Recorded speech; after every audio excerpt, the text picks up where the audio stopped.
Good afternoon. Welcome to this Resilience First webinar. For those of you who viewed the opening video, I hope you gained a brief insight on our organization. Resilience First was created nearly 2 years ago to help build resilience in business communities, whether that be communities defined by geography or special interest. Since its inception, we have attracted over a dozen major companies as champions, as well as a host of affiliated organizations and members to our network, all willing to spread the work through best practices and learnings. The COVID-19 pandemic has reinforced the need for resilience at all levels of society. The response has also set into motion some radical thinking on how we will emerge from the crisis in any exit strategy and what will be the shape of many businesses in the medium to long term. It's perhaps appropriate that we have as the theme for our second webinar, the future of aviation, an industry that is brought to its knees or grounded by the sudden cessation of air travel.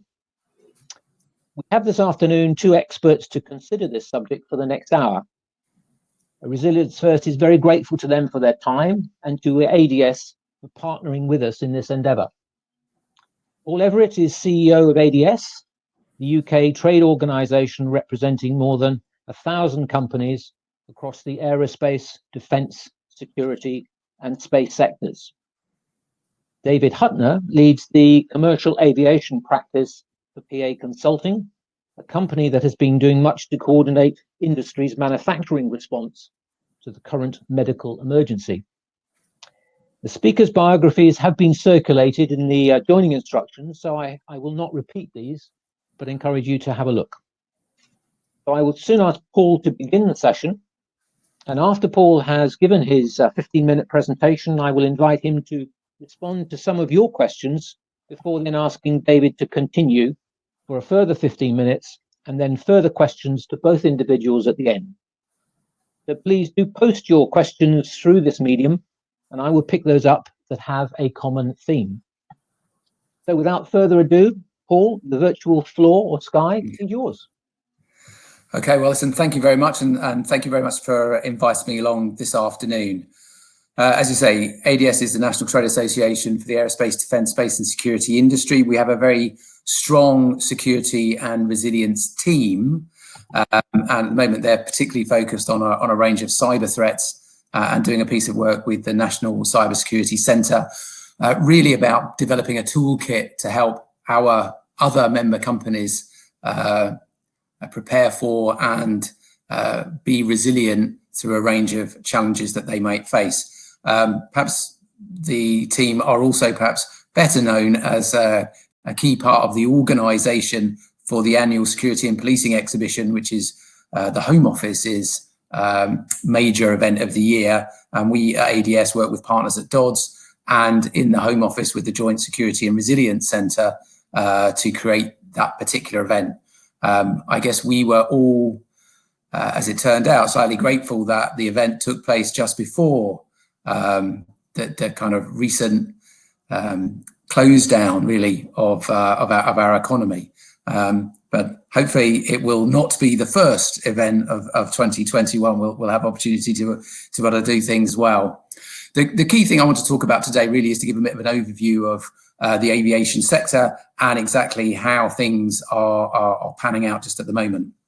I don't know if you want to roll the slides, Bina. I'm not sure if I can see them, unfortunately. So yep, they're starting. Yeah. Very good. And if you do the next one as well. Thank you. I just wanted to start by just sort of recognizing that the set of circumstances that we face today are unlike any we've experienced before. I think in January and perhaps in the first half of February, we were kind of thinking, well, we in the aviation industry, we've been through, we went through 9/11, SARS, volcanic ash, and the sort of global downturn in 2008, 2009. So we were thinking that we had some experience, and maybe we would be able to understand and leverage that. But what we've actually seen is a much more significant impact. Now, the IATA numbers I'm showing on this slide suggest a 40% reduction in effectively demand and revenue. I understand actually yesterday IATA updated these numbers and are talking about now a 50% reduction in revenue and demand in 2020 compared with 2019. So that's a hit of about $314 billion, which, as you might imagine, has a very significant impact. But more importantly, the impact is around the world. As the numbers show, demand is not, kind of regionally impacted as it was perhaps in some of those previous events. It is a global, international impact. If you go on to the next slide. So really what I'm here just trying to present that what we're currently seeing is effectively rolling the aviation world back to the early 2000s. And at that time, we had something around 20,000 aircraft capacity. We now have close to 30,000 aircraft capacity. So this is, I guess, the key here is the speed and the scale of what we have seen is likely to have a long-lasting impact. If you go to the next slide, please. Again, so a number of organisations, including ourselves and a range of consultants, have been trying to look at what the various different scenarios might be for kind of a recovery trajectory. And in truth, anyone predicting is likely to be in trouble because the predictions are quite hard. I think previously we'd kind of expected there to be, maybe a 6 month direct impact and then a slow return back to the normal trajectory of growth. I think what we're now anticipating is that direct impact could be significantly longer, particularly because unlike the UK, which is effectively open for business, albeit that not many aircraft are flying, many of the international destinations and other international countries have actually closed their borders, some formally, some informally. And therefore, as we are currently seeing in our own economy, no one doubts the importance and necessity of the lockdown arrangement, but moving out of those lockdown arrangements is likely to be very difficult, and creating a rationale and a route to be able to do that is also going to be quite challenging. And that is particularly the case, I think, for aviation and flying. If we move on to the next slide. Clearly, governments around the world and in the UK are taking measures to more generally support our business in general. And I think no one can doubt the significant commitment that the UK government has made in the range of measures that it's put in place, but also its willingness to, adapt and kind of take feedback from industry on how efficient or effective those measures are, and trying to refine and improve and develop them. I think the challenge we face, though, is unlike, the OBR forecasts yesterday were of a 35% drop in our economy in this quarter, which is quite, not quite sure what the right words to describe that are, but shocking. However, it recognises that the ability of the economy to bounce back and which sectors of the economy will be able to bounce back will vary. And whilst in its sort of scenario planning, it was saying, it was hopeful that there would not be any long-term scarring of the economy. In truth, there will be sectors which will find it much more difficult to bounce back. So we can imagine retail and hospitality, and aviation, I believe, is one of those sectors as well, simply because it won't be easy to return to our normal operating conditions. Obviously, we're not the only one taking steps, notably in the US, Singapore, Hong Kong, and a number of European governments have intervened specifically to support their airlines. And whilst the UK has not introduced a specific kind of airline or aviation package, it is making sure that those measures are available to others. But I think the concern, I guess, from a UK industry perspective is that others might be better able to weather the storm than we might be. And there is no doubt that as part of our international recovery and economic recovery, we do need, travel, tourism, and importantly, international travel. Oh, if we could move on to the next slide, please. And this is just to give a highlight, really, again, of the scale of the challenge. A lot of the world is currently closed to international travel, and until we can address that in a coherent and coordinated manner, a route back to business as usual is going to be difficult to find. If we move on to the next slide, I think the other key issue for us is that whilst our focus at the moment is survival through the current crisis, we can't forget that combating climate change will remain a high priority for the UK, but also international governments.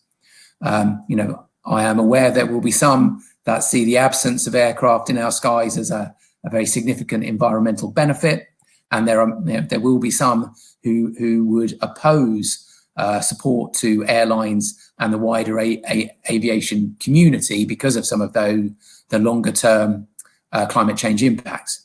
UK aviation industry is committed to achieving the net zero carbon emissions target that government has signed into law. Ahead of the current crisis, we had a very clear strategy, continuing to improve our existing products, speeding and introducing sustainable aviation fuels, and bringing forward or investing in bringing forward the step change technologies, which would allow us to really get to grips with meeting that 2015 target.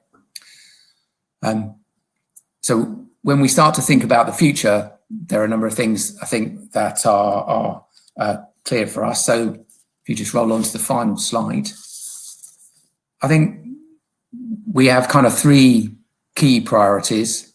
Sorry, Bina, if you could just roll on to the last slide, that's great. Yep. One is obviously airlines and airports need to survive.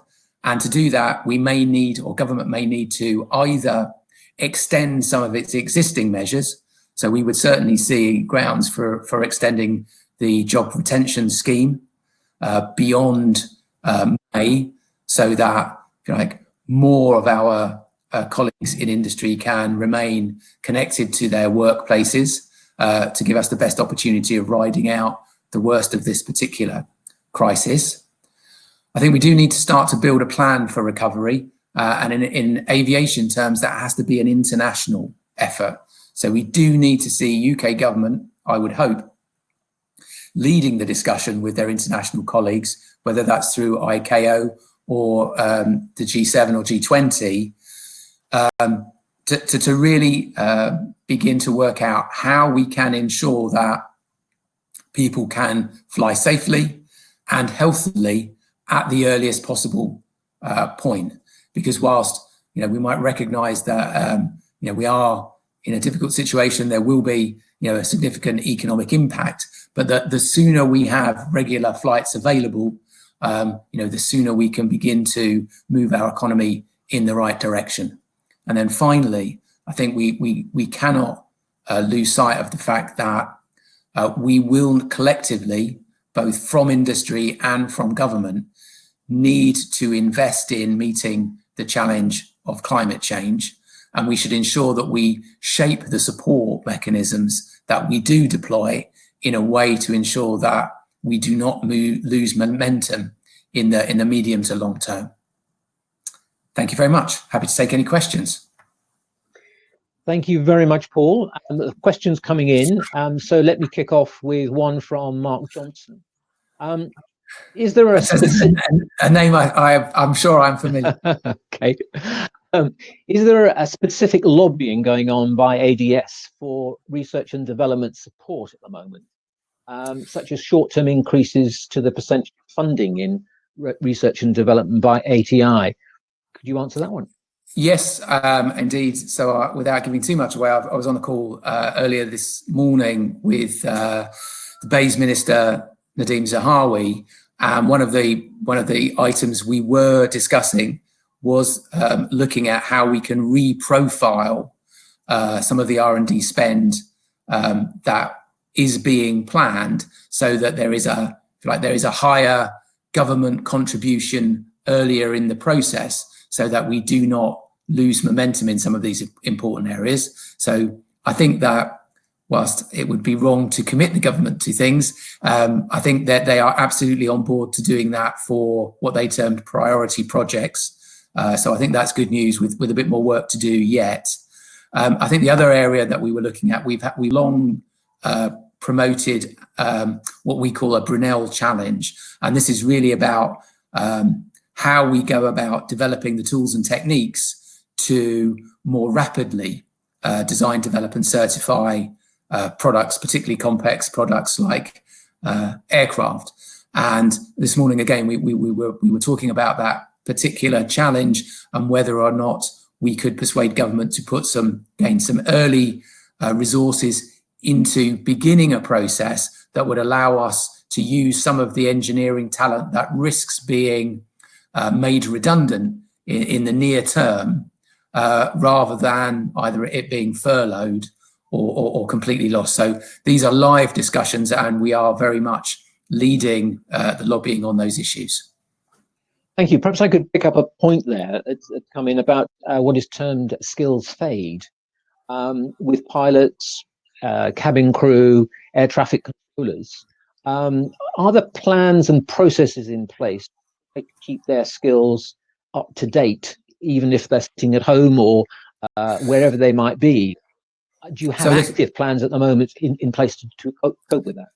So we are in discussions with our airline and airport colleagues, and this is very much to the fore in our current thinking, because clearly, for the very reasons you've articulated, we if you haven't been flying for a period of time, then you need to be going through some regular training in order to ensure that you are fit and ready to begin flying.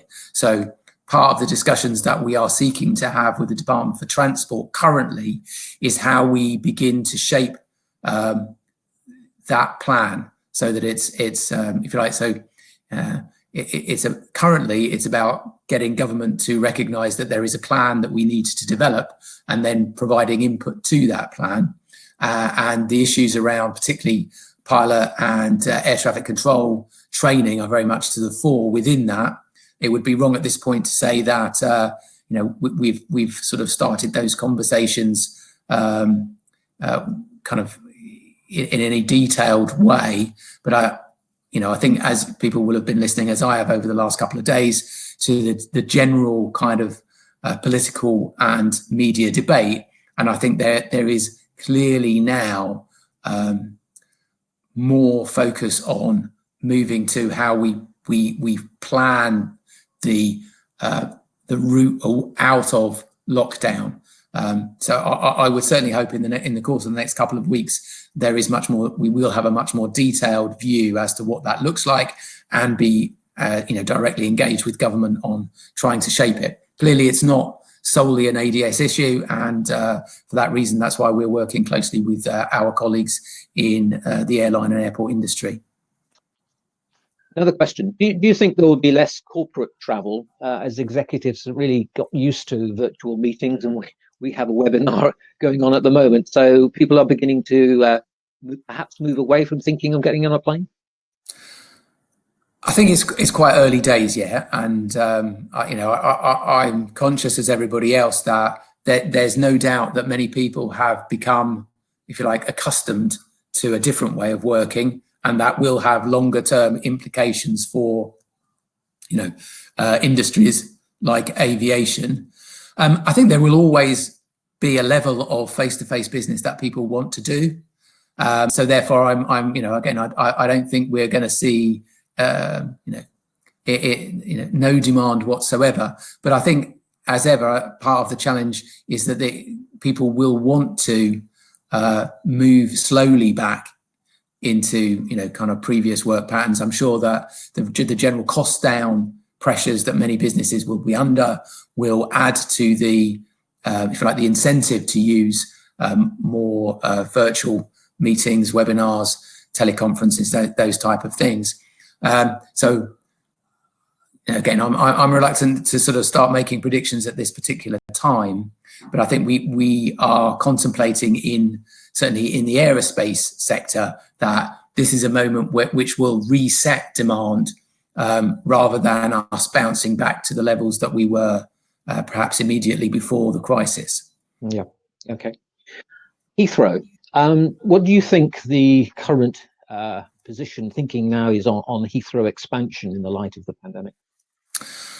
So fortunately, I don't have to spend most of my working life focusing on Heathrow, which I know that a number of people do. In truth, I don't think that this particular event will have changed very much. I think government had already, let's say, indicated, perhaps not particularly directly, but expansion wasn't necessarily top of its list of priorities just at this moment in time, and I'm not sure that the current crisis will have changed that. Again, I think we would prefer to see as an industry kind of a confident and forward plan to provide appropriate aviation capacity. The whole process has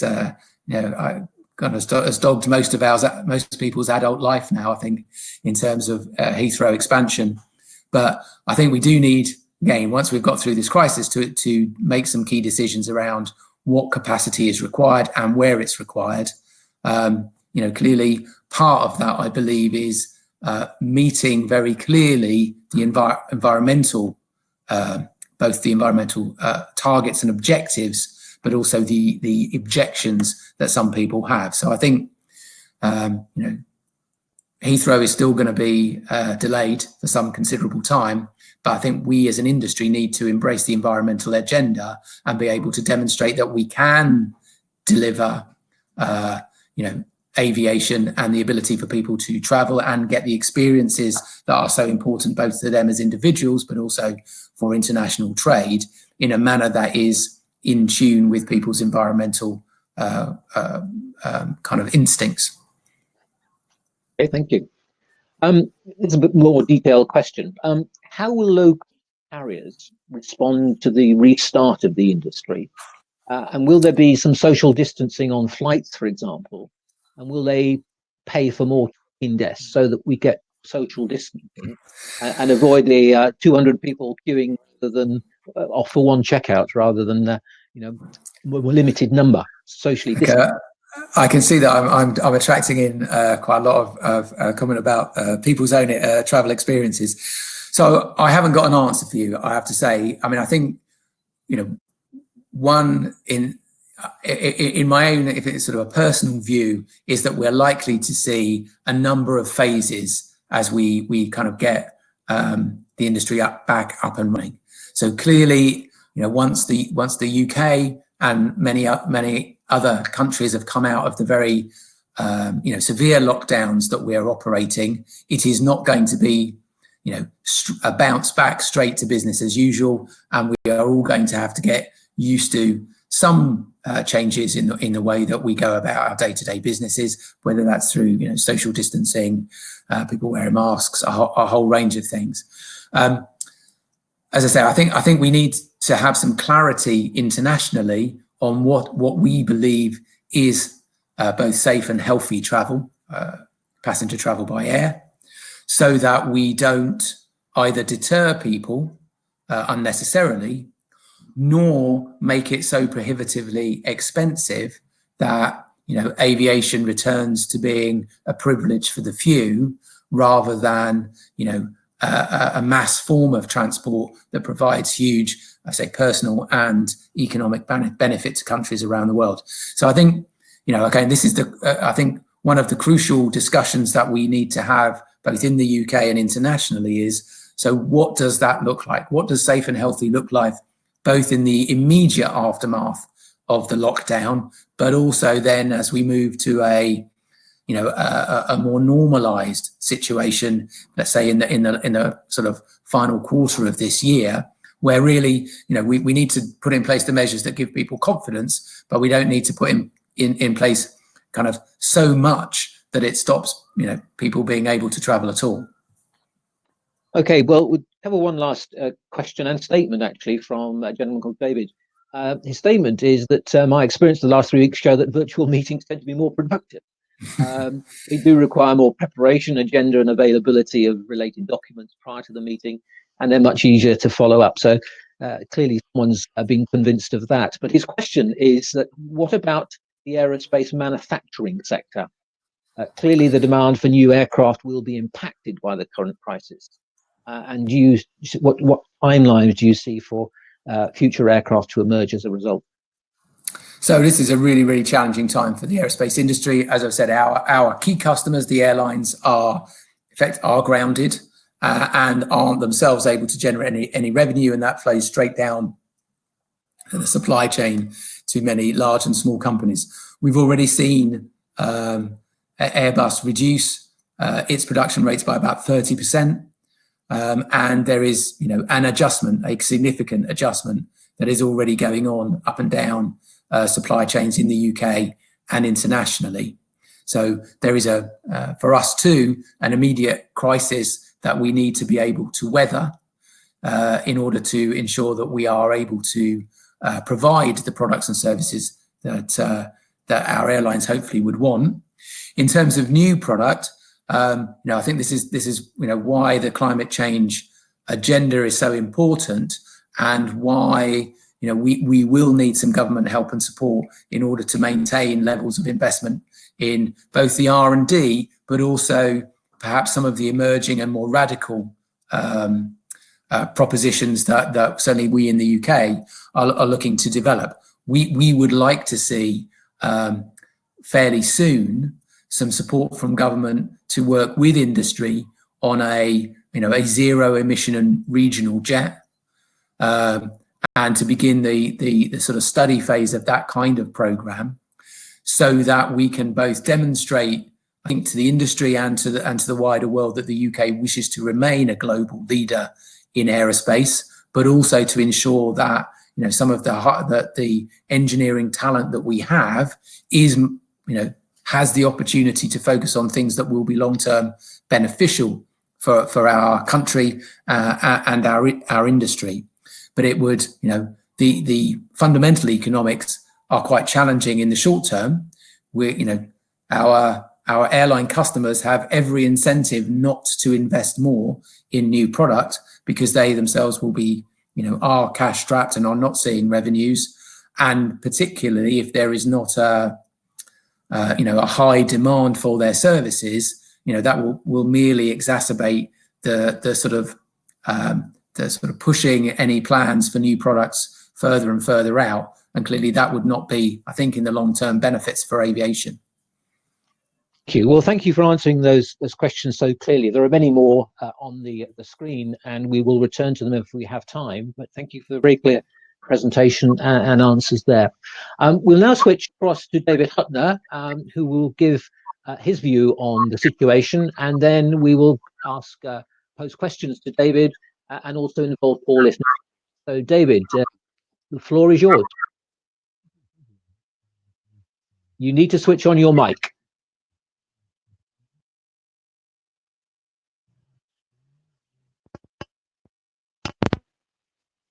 How's it going now? That's much better. Thank you. There we go. Okay, it was the click. Just thanks again. Thank you, Robert. Thank you, Paul, for leading in. I think a lot of the points I will try to go on will actually kind of follow on, develop further from what Paul said. And thanks for hosting this event. If we go through to the slides, there we go. Yes, NIRIS is the aviation specialized consultancy division within PA, and all of our clients are airports and airlines and suppliers around the world. So we're very much in touch with a very fluid environment. A lot of jobs we were working on a few months ago have suddenly stopped and evaporated, and there's other jobs that have come up literally in the last 1 or 2 weeks. We were recently speaking with a client last week who made a major fleet decision that was supposed to be taking place by 2023, and they chose last week to put to their board a retirement of a whole type of aircraft in their fleet within the coming weeks. We also see airlines looking at what does this mean to them in terms of their maintenance profiles and their maintenance planning and engine overhauls. And there's a lot of other aerospace and technology related issues that are coming out of this. It's not just future investment, it's present investment. And we're seeing airports, some airports are saying, one airport we're speaking with is actually looking at accelerating some of the work inside the airport stuff, development work and change work that they originally thought they would do during downtime between midnight and 6 a.m.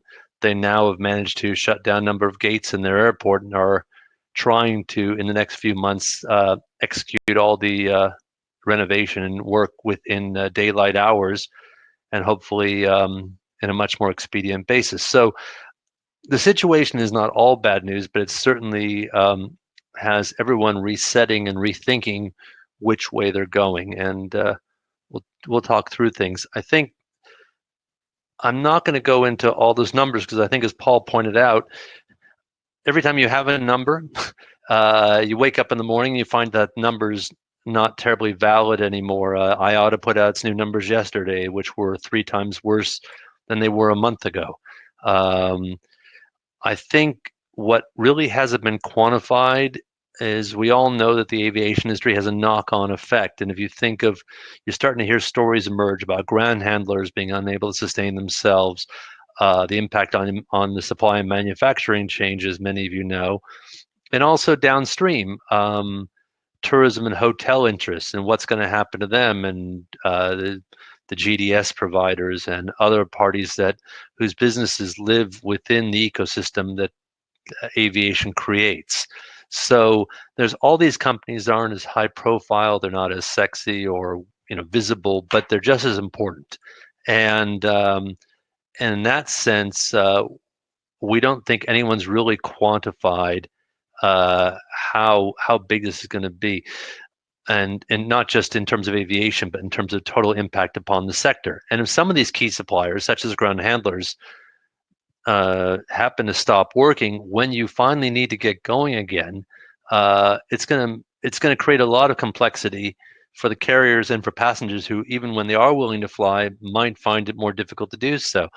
So we think there will be more failures, both in airlines and in the sectors. There will be administration, there'll be liquidation. Where possible, there'll be consolidation, but consolidation is not always easy to execute in the best of times.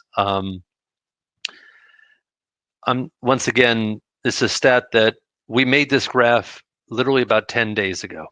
And what we found when we went back to do this graph yesterday is that the spike on the right would be about twice as high as it was a couple weeks ago.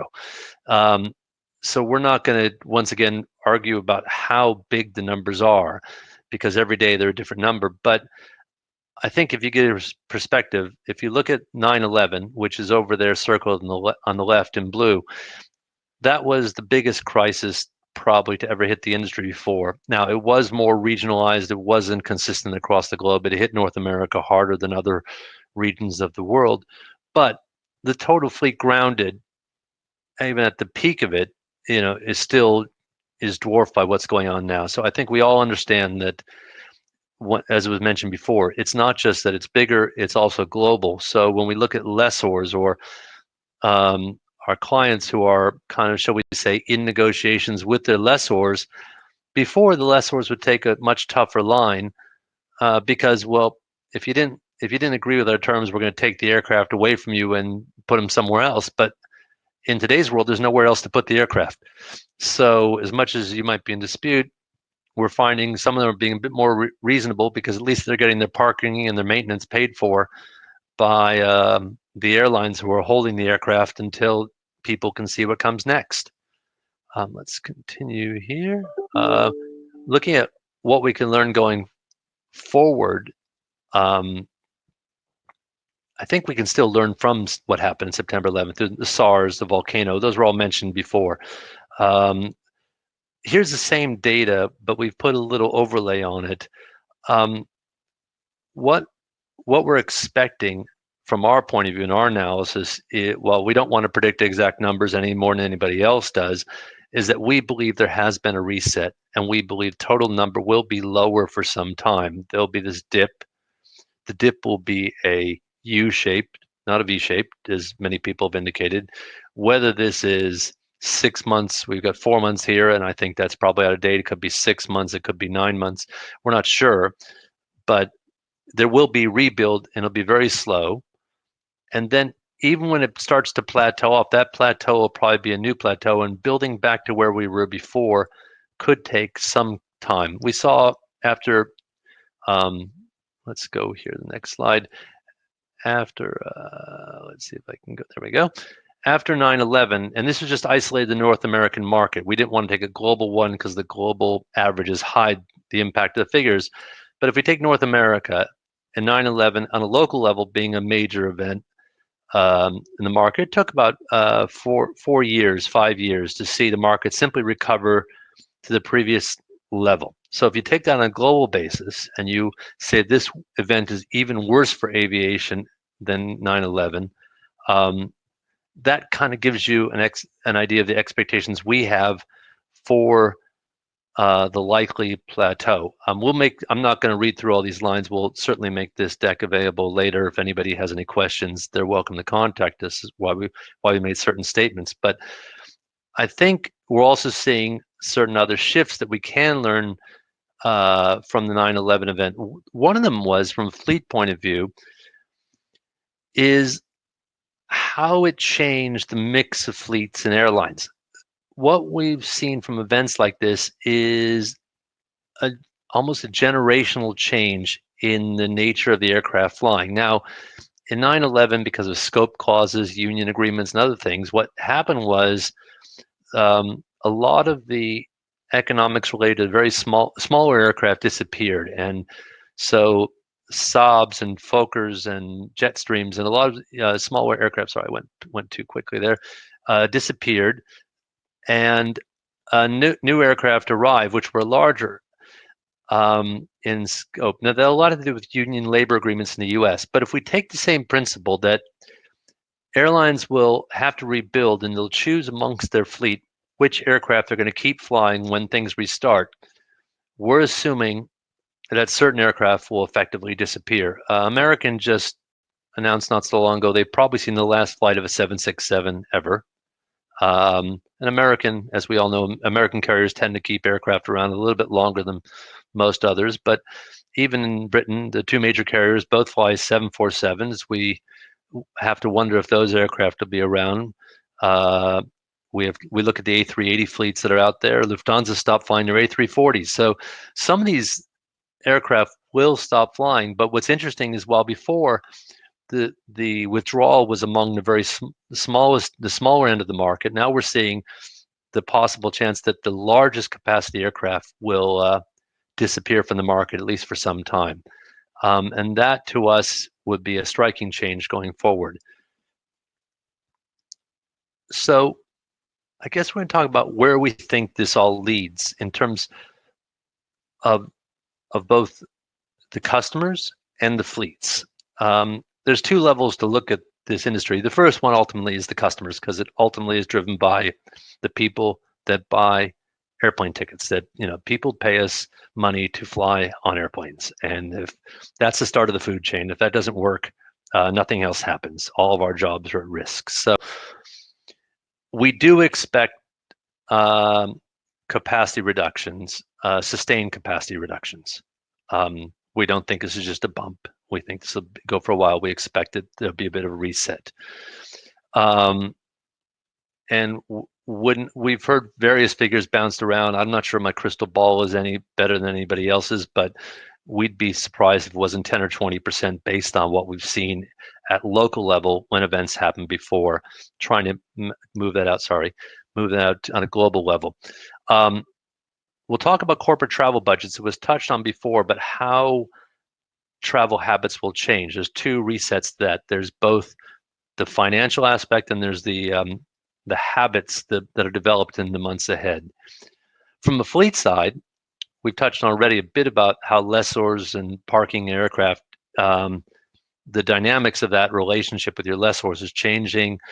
We're seeing aircraft orders get delayed.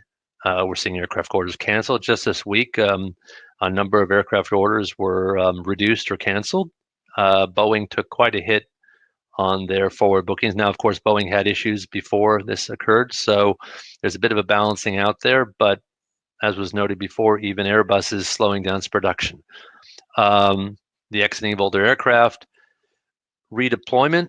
We'll probably see wet leasing. There'll be parties with crews that are ready to go and ability to fly, and others that won't have capacity because maybe their local supplier could sustain itself through the downturn that we're going through right now. We're also seeing a question of the airlines that will survive aren't necessarily the fittest. They might be the airlines with the governments that are more willing to write a blank check, which is market distortionary. You're not going to stop it, but it is a recognition that an airline that survives may be surviving for different reasons than shall we say, pure economic Darwinism. We will see some of the older aircraft switch into freighters. The balance between freight and cargo in the hold and passenger services will probably be reset because right now there's a greater cargo demand. So we're actually flying a lot of aircraft around full of cargo, even in the passenger section of the aircraft, because there isn't enough cargo capacity. In recent years, the freighter fleet has been reduced, and nowadays what's needed most is freighters. Now, that'll obviously change over time, but the balance that exists between above the floor and below it will have to be reset, and we'll see where that all plays out. The next thing, and I think this is important, especially for a lot of our airport customers, I know there's a number of airports that were registered today, is not looking at airlines as some amorphous group of parties. I mean, there are many different airlines, and we have different views on different airline types. We've named 4 of them. Doesn't mean these are the only 4. Not every airline falls in these groups. Certainly cargo airlines don't. There's some niche operators and some airports that have a unique dynamic, like London City. Has a rather unusual mix because of its both its physical layout and its runway length, and also the nature of the market it serves. But at a global level, you have the hub carriers. There is a question that all these hub carriers are effectively chasing a lot of the same passengers, connecting or otherwise, and not all of them will find that market is there anymore. So we're concerned that, will there be the same sort of consolidation we saw in North America where hubs disappeared? The difference is hubs weren't backed by various national governments. So we expect there to be some consolidation there, but it'd be interesting to see how deep governments are willing to dig into their pockets, especially when in this environment, it won't just be the airlines that are crying out for government funds. We see that in Australia, the Australian government's reaction right now to the situation at Virgin Australia is very, very different to the reaction that in the way they prevaricated over Ansett many, many years ago, because right now, many things are in trouble, not just the airline. And so the governments will respond differently, especially as the economic crisis furthers.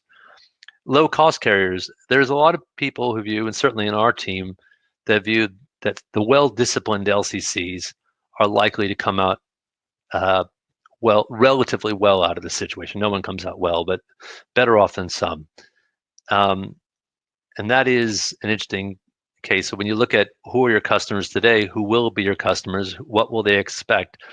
The LCCs have the cash, at least the big ones have the cash to maintain themselves through a very, very difficult situation, and might come out as a strong player, not just because of their own financial well-being, but also because the public may not have the money to spend on plane tickets. So travel may become more of a, shall we say, a price-sensitive, an extremely price-sensitive issue in difficult economic times. Tour operators, European rules at present mean that tour operators effectively have to insure all their customers and ensure they can get home. We've seen this with Monarch and Thomas Cook, the repatriation of customers, which is backed ultimately by government. So the tour operators have a certain, shall we say, point of sale that will be stronger, we think, going forward. but we also recognize that they will. I think they will find a different mix of customers. The people that want to go to Orlando or Las Vegas in crowded environments might be different. Regional airlines are another story. Regional airlines, of course, at this point in time will effectively become essential services. And we suspect that's going to be the main driver. Regional airlines had a tough go before this started, and they will continue today to have it even more challenging. But as you see in Scotland, there are some regional airlines and the services that have to exist, and it happens in many parts of the world, and those services will continue. To wrap up, it's one last slide. I think this was touched on before, but we do believe that it is a real issue, is that when 9/11 happened, people had a few weeks where they were all there, they were all stuck on the ground, and then things came back to normal slowly. Yes, we were all taught habits. We were all taught to take our shoes off, at least North American airports, or open our bags up and put our liquids in little plastic bags. People are being taught a different habit now. My kids are doing their final year of A-levels, and they're doing their classes online. They think it's all rather normal. And we spent 20 years in the airline business trying to get more people online. I think there will be less traffic. We definitely believe that's the case. The need to travel will be questioned. So maybe for that important sales meeting, that important relationship, yes. For the internal meeting, which was a good get-together among the internal teams, less likely. That will be driven both by people realizing their habits have changed, but also by CFOs who will be pushing things harder. There will be an increase in private jets for people if the medical risk is high, for people who would have otherwise sat in first class. That could occur too. We suspect that low-cost leisure travel will continue, and people will take risk into account, and certain destinations and how they handle things will affect their decisions. And in the post-crisis world, people will make that a part of where they're going. What will China or Italy be seen as safe as some other destinations? And that's a question that will come out over time. What was mentioned before, sorry, one last point, was the social distancing on board. And that is a big one. I think that is something that we can't predict, but if it is enforced, it changes the economics of an aircraft, the revenue management systems, everything about it. A 180-seat aircraft could suddenly become a 120 or a 90-seat aircraft just by how you space the seating on the planes. So it's an issue. And the very last issue I'd like to point out before we open to questions is traffic flow imbalances. Not all governments are acting in lockstep. And that is a real question, because if you're a major hub carrier and part of your traffic, if you're one of the Gulf carriers and part of your traffic is to the east and part of it's to the west, and the east doesn't open up at the same speed as the west, you have a tremendous problem, because your entire business has been built on this global flow. And you can't have half the wheels on a spoke, half the spokes on a wheel and a bicycle taken out, and the whole thing will collapse. And it's the exact same thing with a hub.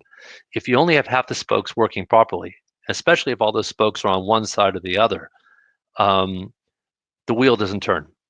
And that will be an issue for a lot of the airlines going forward. So with that, I would like to thank you, and I'm open to questions. David, thank you very much indeed. That was fascinating. Let's continue the questions for another 11 minutes. So I'll pick up some from previous and new ones as well. Let's start with this one. Any thoughts on how technology could help lift travel restrictions?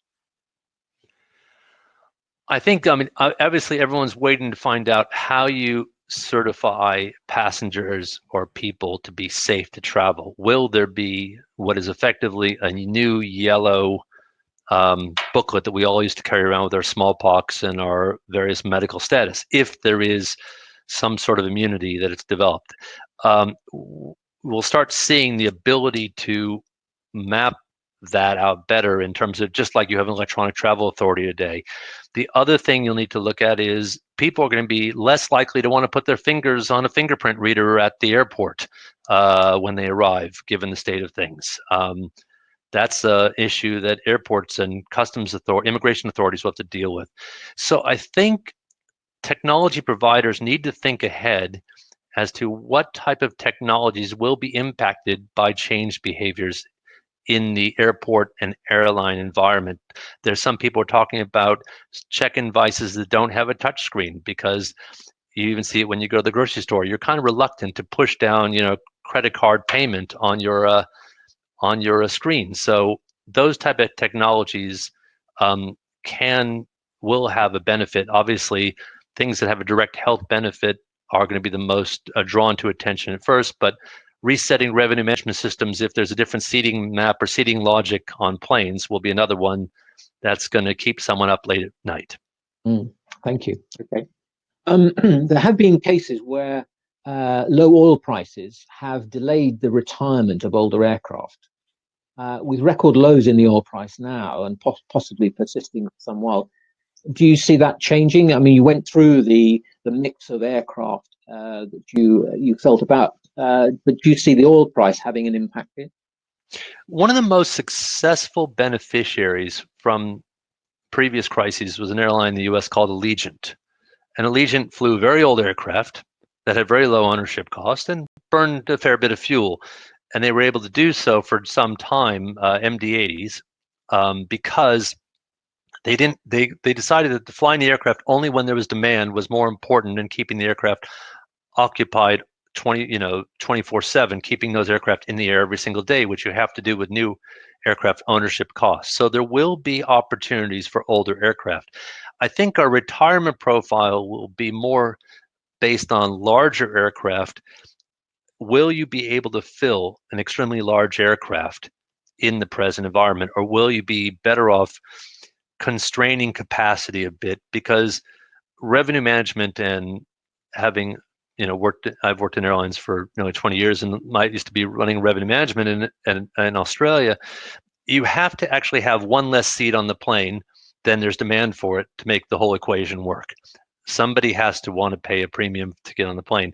If you have unlimited capacity relative to demand, the whole principle goes out the door and your revenue profile changes dramatically. So I think the large aircraft are still at risk, but the fact that you have an older aircraft, the older aircraft still have value for certain scenarios.